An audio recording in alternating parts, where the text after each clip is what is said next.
السلام علیکم ورحمۃ اللہ وبرکاتہ۔ پہلے لفظی ترجمہ کر لیتے ہیں، بہت پیاری دعا ہے، آپ زبانی بھی اسے یاد کیجیے۔ آیت نمبر 16 ہے، اعوذ باللہ من الشیطان الرجیم، بسم اللہ الرحمن الرحیم۔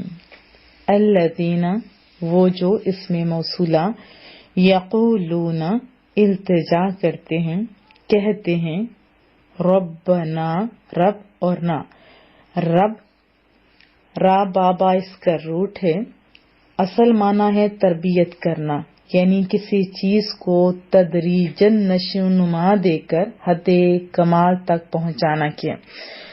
اس کے علاوہ بھی اس کے بہت سارے معنی ہیں، جیسے محتمم، مالک، سید، تدبیر کرنے والا، پالنے والا، اور پہلے میں نے آپ کو بتایا مرتبہ کمال تک پہنچانے والا۔ نہ یہ جمع کے لیے ہوتا ہے ہمارے، ہم سب کے لیے، یا اے ہمارے رب، اننا، بے شک ہم، آمنا، ایمان لائے، فا پس، اغفر، معاف فرما، ڈھانپ لے، اور اس کے بہت سارے میں نے آپ کو آلریڈی بھی بتایا تھا۔ اور اللہ کی طرف سے مغفرہ یا غفران کے معنی ہوتے بندے کو عذاب سے بچا لیا، لنا، ہم کو، ذنوبنا، ذنوب کہتے ہیں گناہ کو، نہ ہمارے، اصل یہ ذنب سے ہے نا، ذنب کے معنی ہوتے کسی چیز کی دم پکڑنا، اور اس اعتبار سے کہ آپ کو پتہ ہے کوئی بھی برا فعل کریں تو اس کا انجام کیا ہوتا ہے، پھر اسے پکڑا جاتا ہے نا، تو اس کے معنی پیچھے آنا کے بھی ہوتے ہیں، یعنی ایسا گناہ جو اپنے پیچھے سزا لے کے آئے۔ وقنا، و اور قی، یہ پورا ایک ایسا لفظ ہے جس کے اندر بہت سارے معنی ہیں، اور یہ تحلیل کے بعد ہوا ہے، یہ خالی قاف زیر قی نہیں ہے، یہ تحلیل کے بعد امر کا صیغہ ہے، اور یہ قی رہ گیا ہے۔ اس کا معنی ہوتا ہے بچا۔ وقایتن مصدر ہے اس کا، اور واو قاف یا اس کا روٹ ہے، اس کا معنی ہے تو بچا، کس سے؟ عذاب النار، عذاب، عین ذال با اس کا روٹ ہے، اور اس کے معنی ہے سخت تکلیف دینا۔ اب میٹھے کو بھی کہتے ہیں، اور عذاب ایسا میٹھا جسے مٹھاس چھین لی گئی ہو، اور جو شخص کھانا پینا چھوڑ دیتا ہے اسے عذاب بھی کہتے ہیں۔ عذاب النار، آگ کے عذاب سے، یعنی دوزخ سے بچا لے۔ پورا بھی پڑھ لیتے ہیں۔ الذین یقولون ربنا اننا آمنا فاغفر لنا ذنوبنا وقنا عذاب النار، اور جو کہتے ہیں کہ اے ہمارے رب، ہم ایمان لائے ہیں تو تو ہمارے گناہ معاف فرما اور ہمیں دوزخ کے عذاب سے بچا لے۔ اور جو یاد آپ نے کرنا ہے وہ ہے ربنا اننا آمنا سے، ٹھیک ہے؟ ایک دفعہ پھر میرے ساتھ مل کے پڑھ لیں، ربنا اننا آمنا فاغفر لنا ذنوبنا وقنا عذاب النار۔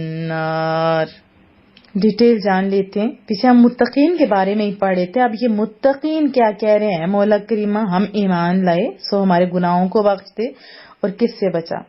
ہمیں دوزخ کے عذاب سے بچا۔ کیا آپ کو بھی یہ فکر ہر وقت لاحق رہتی؟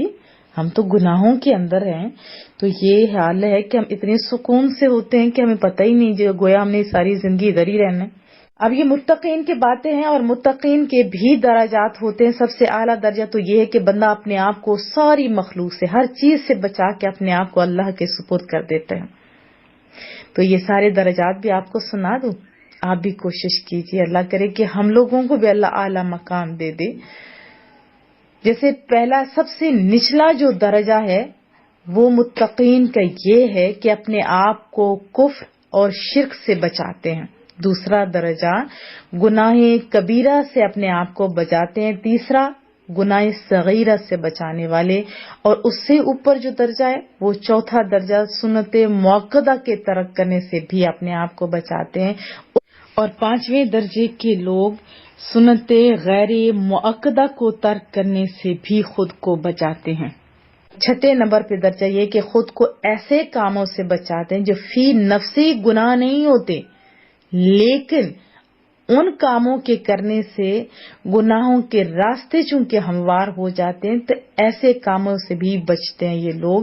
اور سب سے پیارا درجہ کہ اللہ کے علاوہ ہر چیز، ہر مخلوق سے بچا کے اپنے آپ کو اللہ کے حوالے کر دیتے ہیں، یہ وہ لوگ مغفرت کی دعائیں مانگ رہے ہیں۔ آپ ذرا اپنا محاسبہ کیجئے، کیا آپ بھی استغفار کرتے ہیں؟ اب وہ لوگ بھی مستغنا نہیں ہیں استغفار سے، اور کتنی میٹھی بولی انہوں نے سکھائی، اللہ اکبر۔ آپ کو یہ بھی پتہ ہے کہ صرف ایمان کی وجہ سے بندہ اللہ کی رحمت اور مغفرت کا مستحق ہوتا ہے، کیونکہ جو شخص تمام عبادات کا حامل ہو، کامل متقی ہو، اس کی مغفرت کا نہ ہونا عبث اور کبھی ہے، لہذا اس کی دعا صرف درجات کی بلندی کے لیے ہوتی ہے، اور جو صرف ایمان سے متصف ہو اور اس کے پاس نیکیاں نہ ہوں، وہ گناہوں کی معافی کے لیے دعا کرے گا، کیونکہ اللہ تعالیٰ نے صرف ان کے ایمان کے بعد ان کی استغفار کا تذکرہ کیا ہے۔ سورہ آل عمران کی 193 ذرا آیت کھولیے، اس کا ترجمہ پڑھیے، کتنا من کو ٹھنڈ پہنچتی ہے کہ اے ہمارے رب، بے شک ہم نے ایک منادی سے یہ ندا سنی کہ اے لوگو اپنے رب پر ایمان لے آؤ، تو ہم مولا کریمہ ایمان لے آئے۔ سو اے ہمارے رب، تو ہمارے گناہوں کو بخش دے، ہماری خطاؤں کو مٹا دے، اور نیک لوگوں کے ساتھ ہمارا خاتمہ کر۔ تو نیک لوگوں کی صحبت بڑی اچھی ہوتی ہے، دنیا میں بھی اور آخرت میں بھی۔ جب اچھی صحبتوں میں بیٹھو گے تو پورا درس ہے اس کے بارے میں، آپ یوٹیوب پہ چیک کیجئے۔ اچھی صحبتوں کے بارے میں رسول اللہ صلی اللہ علیہ وسلم نے فرمایا کہ ان کے پاس بیٹھو گے تو وہ آپ کو یعنی خوشبو سے تو کم از کم نوازیں گے نا۔ اگر آپ میں طلب ہوگی یا اس بندے میں اتنی طاقت ہوگی تو وہ کیا کرے گا، آپ کو وہ خوشبو دے دے گا، اللہ کے قریب کر دے گا۔ تو آپ ذرا اپنی صحبتوں میں بھی ذرا نظر رکھیے، آپ کی صحبتیں کیسی ہیں، وہ کدھر لے کے جا رہی ہیں آپ کو اللہ کی طرف، تو پھر ان کو آپ نہ چھوڑیے، اور جو اللہ سے دور کر رہے ہیں ان کو پہلی فرصت میں ہی چھوڑ دیں۔ یہ بھی یاد رکھیے کہ یہ بھی زیادہ درست نہیں کہ جو کامل متقی ہو اس کی دعا صرف درجات کی بلندی کے لیے ہوگی، گناہوں کی مغفرت کے لیے نہیں ہوگی، کیونکہ انسان دیکھیے زندگی کا ہر سانس اطاعت الہی میں گزارنے کے باوجود اللہ کی دی ہوئی نعمتوں کے شکر سے عہدہ برآں نہیں ہو سکتا۔ ایک آنکھ ہی کا ہم لوگ شکر ادا نہیں کر سکتے، یہ جو زبان ہوتی اتنی میٹھی بولی، کیا اس کا شکر ادا کر سکتے؟ کانوں کا، ہاتھوں کا، ایک ایک چیز کا ہم شکر ادا نہیں کر سکتے۔ ہم سو رہے ہوتے ہیں، ہماری سانسیں جاری ہوتی ہے، ہمارا دل کام کر رہے، سارے اعضاء کام کر رہے ہوتے ہیں، بس دماغ سکون میں ہوتا ہے۔ کیا ہم شکر ادا کر سکتے؟ نہیں۔ اور یہ عدل و انصاف سے ہرگز بعید نہیں ہے کہ اللہ تعالیٰ اس شخص سے شکر میں کوتاہی کرنے پر گرفت کرے اور اس کو عذاب دے۔ اس لیے بڑے سے بڑا عبادت گزار بھی استغفار کرنے اور تقصیر طاعت پر معافی مانگنے سے مستغنا نہیں ہے۔ میٹھی سی بات بھی سنائے دیتی ہوں، حضرت ابو داؤد وہ اللہ سے باتیں کر رہے تھے، جیسے اللہ نے فرمایا کہ میں آپ بھی جانتے ہیں کہ ایک کے بدلے میں اتنی زیادہ وہ ریوارڈز نیکیوں کا ملے گا، تو ان کو یہ نہیں کہ ناز تھا، پراؤڈ تھا، ہماری طرح 5 نمازیں پڑھے تو گلے میں ہمارے سر یہ آ جاتے ہیں ہم بڑے نیک ہیں، نہیں، ایس چیز کا نام نیکی نہیں۔ حالانکہ ہم مصلی پہ کھڑے ہوتے ہیں، دھیان ہمارا کہاں پہ ہوتا ہے، تو تھوڑا عاجزی بھی اختیار کیجیے۔ تو انہیں بڑا پیار آیا اللہ کریم پہ کہ مولا تو اتنی زیادہ عطا فرماتا ہے، تو ذرا مجھے میری نیکیاں تو دکھا، جس کا اتنا تو ریوارڈ کر کے دے رہا ہے، ذرا دکھا۔ تو اللہ نے دکھایا، تو اتنی زیادہ ہر چیز بھری پڑی نیکیوں سے، اتنی زیادہ ڈھیر اس کا ریوارڈ۔ تو پھر پیار جب آیا نا، دیکھا نا، خوش بھی ہوئے، تو پھر اللہ نے بھی پیار سے کہا داؤد چل ذرا ایسا کرتے ہیں، جو تو نے آنکھ استعمال کی ہے نا اس کے برابر میں یہ نیکیاں لاتے ہیں۔ تو پھر کیا ہوا، وہ جو احسان تھا آنکھ والا وہ نیچے چلا جاتا ہے، پلڑا بھاری ہو جاتا ہے اور یہ کم پڑ جاتے ہیں۔ وہ تو محبتوں والے لوگ تھے تو مزید کوشش کرنے لگے. ایک حدیث طیبہ بھی سنا دیتی ہوں. حضرت ابو ہریرہ راوی ہیں، رسول اللہ صلی اللہ علیہ وسلم نے فرمایا تو میں سے کسی شخص کو اس کا عمل ہرگز نجات نہیں دے گا. ایک شخص نے فوراً عرض کی محبوبہ آپ کو بھی نہیں؟ آپ نے فرمایا نہیں، مگر یہ کہ اللہ مجھے اپنی رحمت سے ڈھانپ لے، البتہ تم ہمیشہ نیک کام کرتے رہو. یہ صحیح مسلم کی حدیث طیبہ ہے. حضرت زید بن ثابت رضی اللہ تعالیٰ بیان کرتے کہ میں نے محبوب کریم کو یہ فرماتے ہوئے سنا کہ اگر اللہ تمام آسمان والوں اور تمام زمین والوں کو عذاب دے تو وہ ان کو ضرور عذاب دے گا، حالانکہ وہ ظلم کرنے والا نہیں ہوگا. اگر ان پر رحم فرمائے تو اس کی رحمت ان کے اعمال سے بہتر ہے. سنن اپنے ماجہ کی حدیث طیبہ ہے. ذرا آپ اپنا محاسبہ کیجئے، آپ اپنے گناہوں کو اور جو اللہ کی اطاعت کرتے ہیں ذرا سامنے رکھیے. آپ کتنی استغفار کرتے ہیں یہ بھی ذرا سوچیے.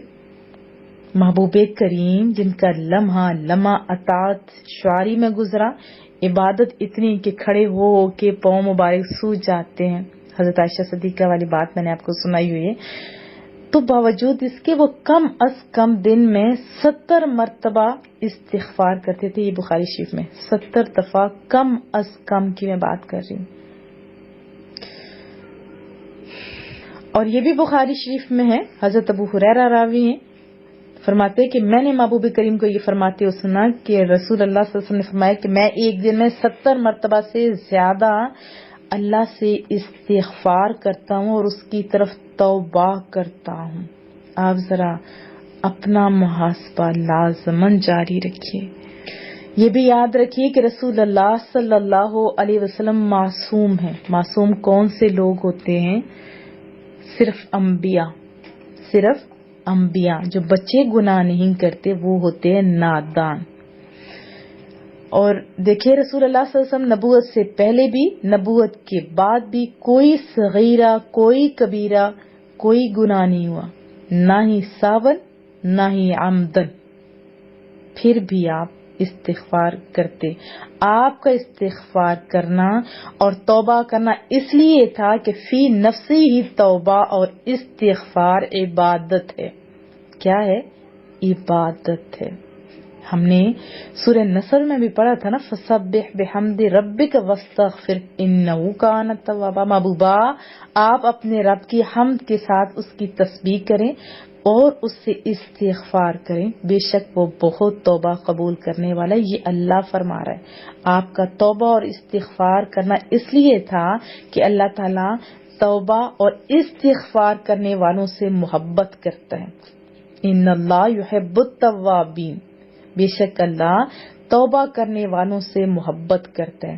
آپ نے یہ ظاہر خلاف اولا کاموں یا ترک اولا کی وجہ سے استغفار کیا، یا بعض اوقات آپ امت کی تبلیغ، کھانے پینے اور سونے جاگنے کے معاملات، ازواج مطہرات کے حقوق، جہاد اور اس قسم کے بہت کاموں میں مشغول ہوتے. آپ کا جو خاص مقام تھا اللہ کے حضور میں اس طرح متوجہ ہوتے کہ اور کسی طرف متوجہ نہ ہوتی.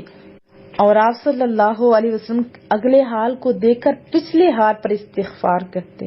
اور یہ بھی ہے کہ آپ اس لیے استغفار کرتے کہ اللہ تعالیٰ کی کما حقہ انہیں عبادت نہیں کی، اگرچہ آپ سب سے بڑے عبادت گزار تھے. یا یہ بھی اس کا ہو سکتا ہے کہ آپ اس لیے استغفار کرتے ہوں کہ اللہ تعالیٰ کی تمام نعمتوں پر کما حقہ شکر ادا نہیں ہو سکا، یا اس لیے کہ اللہ کی جیسی حمد و ثنا ہونی چاہیے تھی نہیں ہو سکی، یا توادن کے یعنی استغفار کرتے ہوں عاجزی کے طور پر. اس سے ایک بات تو یہ واضح ہوگی کہ کوئی شخص بھی اللہ سے توبہ اور استغفار کرنے سے مستغنا نہیں ہے. جب محبوب کریم کر رہے ہیں تو ہم کس باغ کی مولی ہیں. اور جو میرا ذاتی خیال ہے یہ تعلیم امت کے لیے استغفار کرتے تھے رسول اللہ صلی اللہ علیہ وسلم.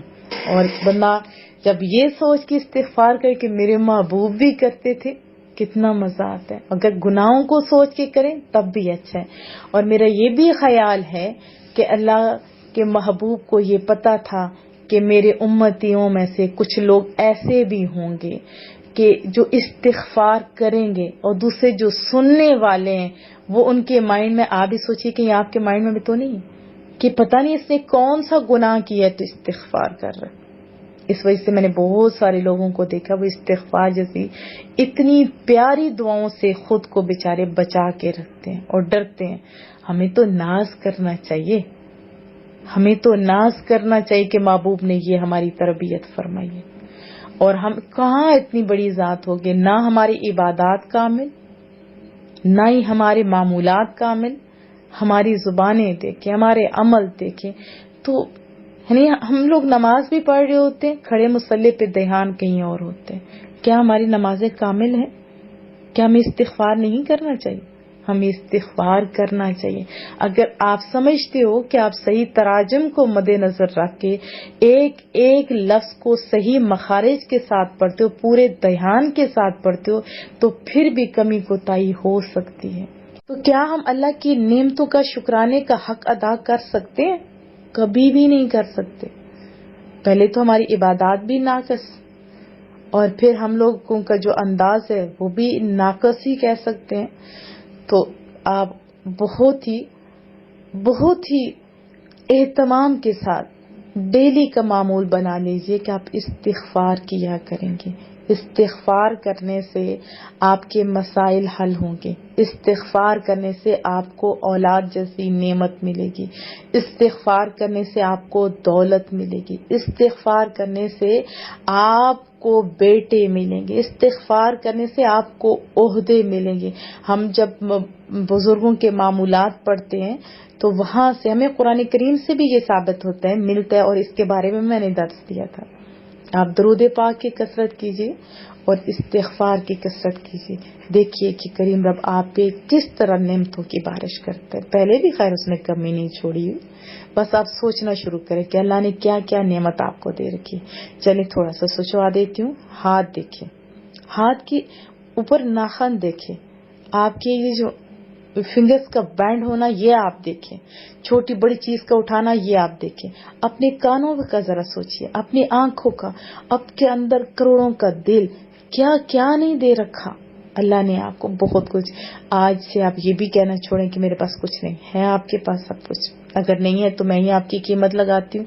آپ اپنے اعزاز ذرا بیچیے نا، آپ کو اس سے زیادہ چیزیں ملیں گی، میں ہی دے دوں گی. آپ یقیناً کہیں گے کہ نہیں. تو اپنے اللہ کے نعمتوں کا شکر ادا کرنا شروع کریں. دیکھیے اللہ آپ پہ کتنے احسانات کی بارش کرتے ہیں. دعاؤں کی درخواست رہے گی.